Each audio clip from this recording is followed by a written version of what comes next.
You are watching the English news of Bình Phước Radio, television, and newspaper. I'm the one with the latest news for today. Relentless effort to boost socio-economic growth pay off, according to Prime Minister.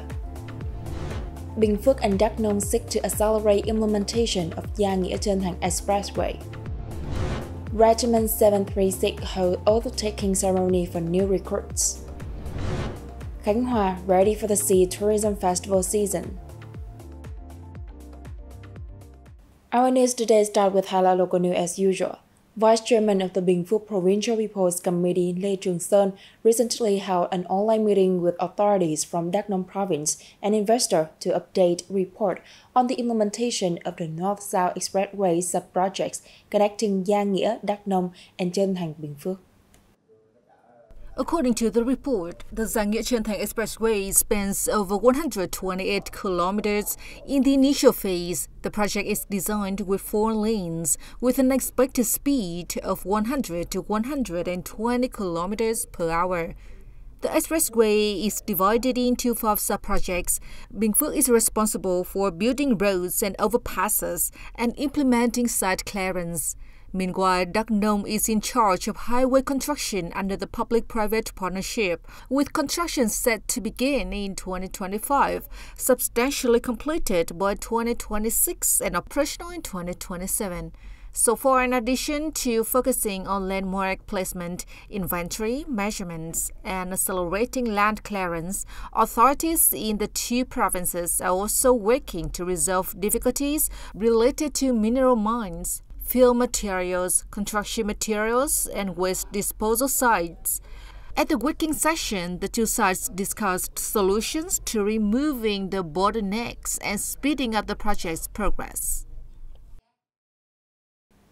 Secretary of the Đồng Xoài Municipal Party Committee Phạm Thị Bích Thủy, along with heads of wards and communes on June 4th, visited and presented gifts to exemplary policy beneficiary families and people with meritorious service to the revolution. The activities were part of the commemoration of the 60th anniversary of the Đồng Xoài victory, June 9, 1965 to 2025. The delegation visited wounded and sick soldiers and exemplary policy families who had once lived and fought, engaged in the civil and psychological operations, or directly fought on the land of Đồng Xoài, Bình Phước. On behalf of the Municipal Party Committee, Government, Armed Forces, and People, Secretary Phạm Thị Bích Thủy expressed deep gratitude and respect for the enormous contributions of generations of officers and soldiers who fought and participated in revolutionary activities for national independence and peace in Đồng Xoài, Bình Phước. She hoped that wounded and sick soldiers, policy beneficiary families, and those with meritorious service in the city will continue to uphold the tradition of Đồng Xoài, a land of heroic victories, uniting to build Bình Phước and Đồng Xoài wards into strong, modern, and civilized urban areas within the newly merged province. On June 4th, Battalion 208 and the Regiment 736, part of the Bình Phước Provincial Military Command, held the 2025 oath-taking ceremony for the new recruit. This event marked the first major milestone for the new soldiers after 3 months of military training. With a training model, fundamental, practical, and firm, the recruits have completed unplanned training content over the past 3 months. Notable achievements include political education, discipline training, physical training, infantry combat techniques, logistics, and technical work, with over 53% of content related as excellent and the unit earning a comprehensive excellent rating. During the ceremony, the new soldiers pledged their allegiance to the fatherland, the party, and the people under the national flag. The parade and weapons handover ceremony were held in a dignified manner, reflecting the discipline and formality of a regular military unit. The oath-taking ceremony marks not only a pivotal movement in the soldiers' military journey, but also ignites pride, patriotism, and a profound sense of duty in safeguarding the homeland.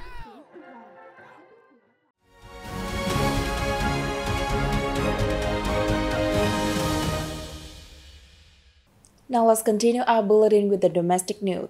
Delivering his concluding remark on June 4th at the government's regular meeting for May 2025, Prime Minister Phạm Minh Chính acknowledged and commended the ministry, sectors, and localities for upholding the spirit of working day and night, even on holidays, which have ensured that socio-economic development results in each subsequent month surpass those of the previous one, building momentum and confidence for the country to achieve the whole year's target. In the first 5 months of 2025, the socio-economic situation continued to show positive improvement, performing better than the same period last year. The macroeconomy remained largely stable, inflation was controlled, growth was promoted, and major economic balance were maintained.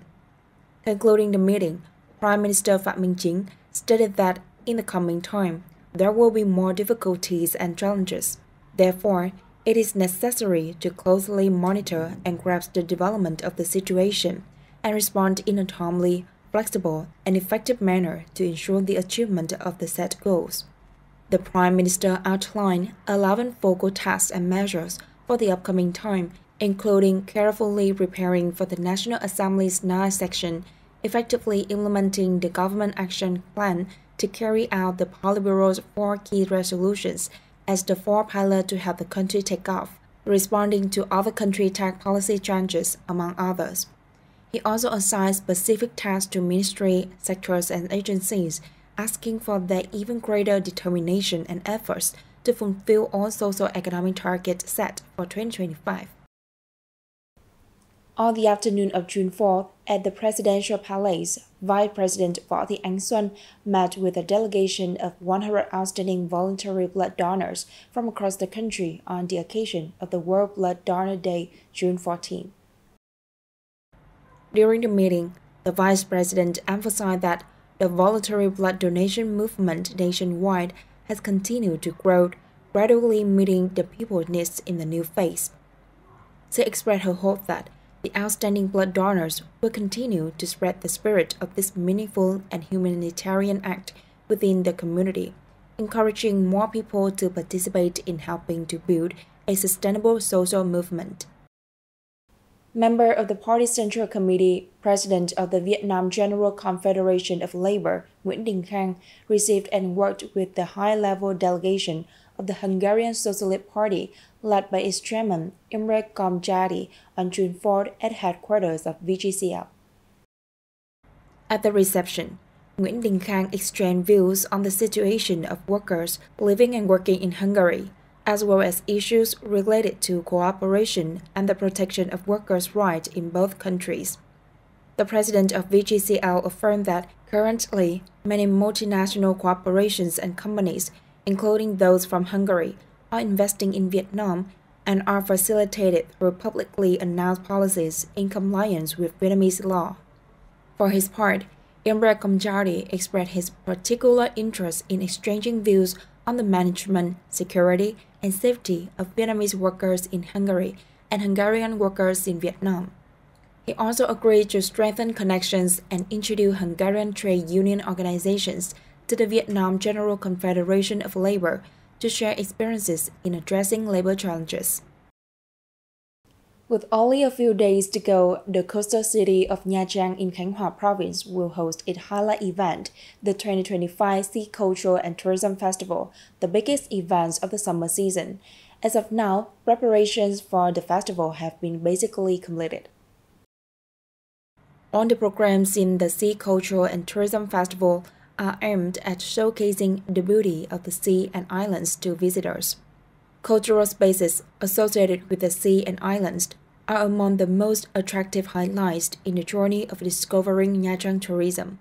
Not only refreshing the image of the coastal city, Nha Trang and other localities in Khánh Hòa province are also striving to develop their own distinctive tourism products rooted in culture, sport, cuisine, and more. All of these are introduced and presented to the public and tourists, creating unique identities throughout the festival period. And that also wrap up our bulletin. Thanks for your watching and goodbye for now.